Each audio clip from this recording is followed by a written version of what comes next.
Hello नमस्कार दोस्तों, JMD study के यूट्यूब चैनल पर आपका हार्दिक स्वागत अभिनंदन है। तो कैसे हैं साथियों? सभी स्वस्थ हैं, मस्त हैं और अपनी तैयारी को निरंतर जारी रख पा रहे हैं। प्यारे साथियों, सबके लबों पर एक दिन तेरा ही नाम होगा। सबके लबों पर एक दिन तेरा ही नाम होगा। हर कदम पर तेरे दुनिया का सलाम होगा। हर मुसीबत का सामना करना तू डट कर, देखना समय एक दिन तेरा भी गुलाम होगा। जी हाँ साथियों, अगर आप लोगों के अंदर खून की जगह जुनून दौड़ता है, आप लोगों में अंदर पागलपन है, उस मंजिल को उसकी औकात दिखाने के लिए आप लोगों के अंदर हौसला है दोस्तों, तो एक दिन ये समय है जो आपका जरूर गुलाम होगा दोस्तों। ध्यान रखना साथियों, समस्याओं का आना, मुसीबतों का आना पार्ट ऑफ लाइफ है, लेकिन उन समस्याओं से, उन मुसीबतों से डट करके मुकाबला करना आर्ट ऑफ लाइफ है। उनको चीरते हुए आगे बढ़ना आर्ट ऑफ लाइफ है। चलिए दोस्तों, उठाइए पेन कॉपी और शुरू हो जाइए। 27 जनवरी 2022 करंट अफेयर्स के प्रश्न और उत्तर धड़ाधड़ अपन गोली की तरह फटाफट से इन प्रश्नों को फिनिश करेंगे। आज की महत्वपूर्ण सुर्खियों की अपन बात करने वाले दोस्तों। तो शुरू करता हूं मैं आज की क्लास का पहला प्रश्न। और याद रखना, उस पिता की फिक्र को फक्र में बदलना है, उस माँ बाप की आंखों में खुशी के आंसू देखने हैं। तो उठाइए साथियों, मेरे लाडलो, तैयार हो जाओ कॉपी पेन लेकर के। और आज की क्लास का पहला क्वेश्चन आपके सामने। निम्न में से किस मंत्रालय ने हाल ही में इलेक्ट्रॉनिक्स क्षेत्र के लिए 5 साल का रोड मैप जारी किया है? तो किस मंत्रालय के द्वारा इलेक्ट्रॉनिक्स क्षेत्र के लिए 5 साल का रोड मैप जारी किया दोस्तों? तो वो क्या है? इलेक्ट्रॉनिक्स। किसने किया दोस्तों? वो इलेक्ट्रॉनिक्स और सूचना प्रौद्योगिकी मंत्रालय ने। किसने किया है? इलेक्ट्रॉनिक्स और सूचना प्रौद्योगिकी मंत्रालय ने इलेक्ट्रॉनिक्स क्षेत्र को बढ़ावा देने के लिए 5 साल का रोड मैप तैयार किया है। चलिए दोस्तों, बढ़ते हैं नेक्स्ट क्वेश्चन की तरफ। और नेक्स्ट क्वेश्चन है, 73वें गणतंत्र दिवस पर याद रखना, इस बार जो 26 जनवरी बनाई गई है, 26 जनवरी को कौन सा दिवस था? गणतंत्र दिवस था। और इस बार कौन से नंबर का था दोस्तों ये? तो ये था 73 यानी कि 73वें नंबर का था। और राष्ट्रपति रामनाथ कोविंद ने कितने वीरता पुरस्कार और अन्य सैन्य अलंकरणों को मंजूरी दी है? वीरता पुरस्कार दोस्तों, किसका? वीरता पुरस्कार सेना के क्षेत्र में दिया जाता है। और कितने लोगों को दिया है? 384 यानी 384 को। और आपको पता होगा दोस्तों कि अब की बार जो गणतंत्र दिवस था, उस गणतंत्र दिवसों में जो मध्य एशियाई देश थे, जैसे कजाकिस्तान हुआ, तुर्कमेनिस्तान हुआ, उज्बेकिस्तान हुआ, तजाकिस्तान हुआ, इनके क्या आए थे दोस्तों? मेहमान आए थे, इनके गेस्ट आए थे हमारे गणतंत्र दिवस पर। तो इनका ध्यान रखना है आप लोगों को। तो 284 वीरता पुरस्कार दिए गए हैं 384 व्यक्तियों को। चलिए दोस्तों, बढ़ते हैं नेक्स्ट क्वेश्चन की तरफ। नेक्स्ट क्वेश्चन है हमारा कि विश्व बैंक ने, किसने दोस्तों? विश्व बैंक ने हाल ही में किस राज्य सरकार के लिए 1000 करोड़ रुपए के कर्ज को मंजूरी दी है? वर्ल्ड बैंक की बात की जा रही है दोस्तों। वर्ल्ड बैंक, यहाँ पर ध्यान रखना, इसका जो मुख्यालय होता है, विश्व बैंक का मुख्यालय दोस्तों, ये कहाँ पर है? वाशिंगटन डीसी में। इसकी स्थापना कब होती है दोस्तों? 1945 में इसकी स्थापना होती है। वाशिंगटन डीसी में इसका मुख्यालय है, पोटामेक नदी के किनारे। तो ये दोस्तों कौन सी राज्य सरकार को? पश्चिम बंगाल सरकार को। किसको दोस्तों? पश्चिम बंगाल सरकार, ममता बनर्जी। कौन है दोस्तों? ममता बनर्जी को यहाँ पर 1000 करोड़ रुपए का कर्ज देने की मंजूरी दे दी है। चलिए दोस्तों, बढ़ते हैं नेक्स्ट क्वेश्चन की तरफ। ध्यान रखना, अगला प्रश्न हमारे सामने इस प्रकार से है कि असम सरकार ने हाल ही में किस प्रसिद्ध व्यक्ति को असम वैभव पुरस्कार से सम्मानित किया गया है? असम सरकार ने, यहाँ पर ध्यान रखना, असम वैभव पुरस्कार से किस व्यक्ति को सम्मानित किया गया है दोस्तों? रतन टाटा। टाटा का आप क्या खाते हो दोस्तों? नमक खाते हो। तो उस रतन टाटा को असम वैभव पुरस्कार से सम्मानित किया गया है। कौन से पुरस्कार से दोस्तों? असम वैभव पुरस्कार। कौन सा है? असम वैभव पुरस्कार से इन्हें सम्मानित किया गया है। ध्यान रखना। अब बढ़ते हैं नेक्स्ट क्वेश्चन की तरफ। अगला क्वेश्चन है दोस्तों हमारे सामने, निम्न में से किस सरकार बोर्ड ने हाल ही में स्पाइस एक्सचेंज पोर्टल लॉन्च किया है? स्पाइस एक्सचेंज पोर्टल मतलब है मसालों के लिए दोस्तों, किसके लिए? मसालों के लिए। स्पाइसी मतलब होता है मसाले, तो मसालों के लिए पोर्टल लॉन्च किया है। वो कौन करेगा? भारतीय मसाला बोर्ड करेगा। कौन करेगा दोस्तों? भारतीय मसाला बोर्ड करेगा। चलिए दोस्तों बढ़ते हैं नेक्स्ट क्वेश्चन की तरफ। नेक्स्ट क्वेश्चन है दोस्तों हमारे सामने, plant based meat company good dot ने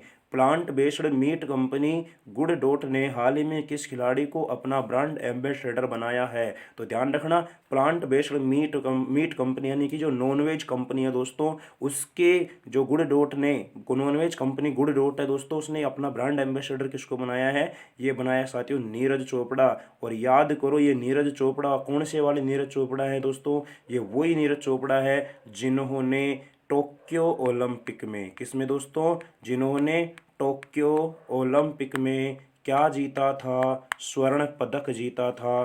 किसमें दोस्तों? टोक्यो ओलंपिक में इन्होंने कौन सा मेडल जीता था? गोल्ड मेडल जीता था। और ये जीता था कब? 7 अगस्त को। और इसी दिन से मनाया जाता है कौन सा दिवस है? भाला फेंक दिवस है। कौन सा दिवस दोस्तों? भाला फेंक दिवस इसी दिन से मनाया जाना शुरू होता है। तो ये जानकारी आपको ध्यान रखनी है। चलिए दोस्तों बढ़ते हैं। और एकमात्र स्वर्ण पदक जीता था आपकी बार टोक्यो ओलंपिक में नीरज चोपड़ा जी ने। और प्यारे साथियों कुल टोटल कितने पदक जीते थे भारत ने? चलो ये भी लिख लो आप यहाँ पर थोड़ा सा, कुल टोटल पदक कितने जीते थे भारत ने अब की बार? तो ये ध्यान रखना आप लोगों को, 7 पदक जीते थे। कैसे? 1+2+4, 1 2 का 4, 1 गोल्ड 2 सिल्वर और 4 ब्रॉन्ज जीते थे। कौन सी रैंक थी भारत की? 48वीं रैंक थी दोस्तों। कौन सी थी? 48वीं। चलिए साथियों बढ़ते हैं नेक्स्ट क्वेश्चन की तरफ। थोड़ा सा इसको करते हैं अपन छोटा, जो कि पूरी स्क्रीन पर आ जाए। चलिए साथियों बढ़ते हैं नेक्स्ट क्वेश्चन की। निम्न में से क्वेश्चन हमारा दोस्तों, निम्न में से किस टेलीकॉम कंपनी ने 6G तकनीक में 6 जनरेशन यानी कि 6G तकनीक में अनुसंधान और मानकीकरण में तेजी लाने के लिए फिनलैंड की ओलू यूनिवर्सिटी के साथ, ध्यान रखना दोस्तों, ये ओलू यूनिवर्सिटी यानी कि आलू यूनिवर्सिटी कहाँ की है? ये आलू यूनिवर्सिटी है दोस्तों। ओलू आलू यूनिवर्सिटी कहाँ की है? फिनलैंड की है। कहाँ की है? फिनलैंड की। इसके साथ करार किया दोस्तों 6G तकनीक में अनुसंधान और मानकीकरण में तेजी लाने के लिए। तो ये किया दोस्तों किसने? रिलायंस जियो ने। किसने किया है? रिलायंस जियो अंबानी जी। किसने किया दोस्तों? रिलायंस जियो ने किया है। ये ध्यान रखना आप लोगों को। बढ़ते हैं नेक्स्ट क्वेश्चन की तरफ। अगला क्वेश्चन है दोस्तों हमारे सामने, केंद्र सरकार ने किस वर्ष की अवधि के लिए विनोदानंद झा को prevention of money laundering act adjudicating authority का अध्यक्ष नियुक्त किया है? दोबारा से सुनो, बहुत अच्छा, क्या नाम है, कितना लंबा नाम है दोस्तों। केंद्र सरकार ने कितने वर्ष की अवधि के लिए विनोदानंद झा, पहले तो किसको दोस्तों? विनोदानंद झा को, कौन से? Prevention of money laundering act adjudicating authority, prevention of money laundering act adjudicating authority का अध्यक्ष किसको बनाया गया है? विनोदानंद झा को। किसको? विनोदानंद झा को। और कितने वर्षों के लिए दोस्तों? 5 वर्षों के लिए। कितने वर्षों के लिए? 5 वर्षों के लिए बनाया गया है। चलिए साथियों बढ़ते हैं नेक्स्ट क्वेश्चन की तरफ। 27 जनवरी को पूरे विश्व भर में कौन सा दिवस मनाया जाता है? तो यानी कि आज के दिन 27 जनवरी को कौन सा दिवस मनाया जाता है दोस्तों? अंतर्राष्ट्रीय प्रलय स्मरण दिवस। कौन सा दिवस है? अंतर्राष्ट्रीय प्रलय स्मरण दिवस। ये आप लोगों को ध्यान रखना है। अंतर्राष्ट्रीय महिला दिवस ये कब मनाया जाता है दोस्तों?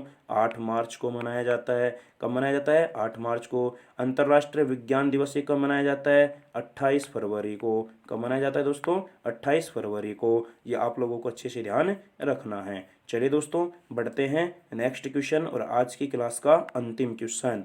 इनमें से किस देश ने हाल ही में तेल रिसाव के कारण पर्यावरण आपातकाल की घोषणा की है? यानी कि वहां पर तेल का रिसाव हो गया दोस्तों, उसके कारण यहाँ पर्यावरण आपातकाल इन्वायरमेंट इमरजेंसी की घोषणा की है। और कहाँ की है दोस्तों? पेरू में की है। कहाँ पर की है? पेरू में की है दोस्तों। तो ये था साथियों आज का सेशन। उम्मीद करता हूँ कि क्लास आपको अच्छी लगी होगी दोस्तों। क्लास अच्छी लगी हो तो आपको लाइक करना है, अपने फ्रेंड्स के साथ दोस्तों इसको शेयर करना है। और कोई भी समस्या हो मेरे लाडलो तो आप कमेंट बॉक्स में कमेंट कर सकते हैं और आपके अपने चैनल JMD स्टडी को सब्सक्राइब करना है। प्यारे साथियों, माँ बाप का सपना पूरा करना है तो उसके लिए मेहनत करनी पड़ेगी, उसके लिए अपने को पागलपन दिखाना पड़ेगा।